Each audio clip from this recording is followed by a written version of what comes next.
กมวยขนมโรงจอสมเลงสีร้านหาเปลเวลีมิดกรรมกอโจจูคนีขัดคอมกางีดามใบกลัวสาแต่เมียนมันเนี่ยได้ยืดหมกสะโปนมันจังเธอกาโจยืดหายสำระหยักหยบធ្វើឲ្យកาងារខូចពេលវេលាអើយបងអូនអើយកុំខ្ជិលពេកកាងារមិនចេញរងចាំនរណាថ្ងៃនេះខ្ជិលថ្ងៃមុខលំបាកគ្មានជំនាញគ្មានអនាគតថ្លាមេរៀនជីវិតប្រាប់យើងថាវិន័យនាំមកគេទៅយូរអ្នកខិតខំគេតែងសរសើ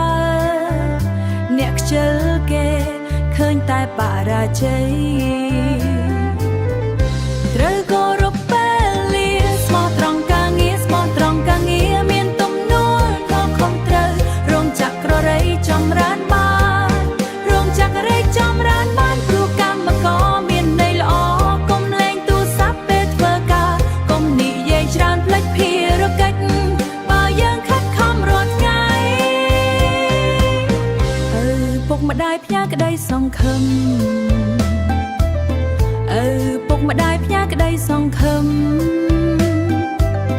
ឲ្យកូនមានជីវិតប្រសើរបើធ្វើការមិនមានវិន័យអនាគតអាចជួបទុក្ខធ្ងន់មិត្តរួមការងារដូចបងប្អូនកុំបង្កបញ្ហាក្នុងក្រុម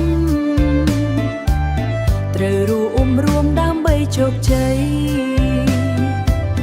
មុំមនុស្សខ្ជិលអាចផ្លាស់ប្ដូរបើចេះស្ដាប់និងកាយខ្លួនវិន័យល្អនាំសេចក្ដីសុខឲ្យគ្រួសាររស់នៅសប្បាយចូលខិតខំកុំបោះបង់ស្រឡាញ់ការងារដោយស្មោះស្ម័គ្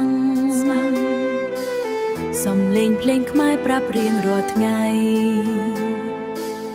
អ្នកមានវិន័យទើបមានតម្លៃ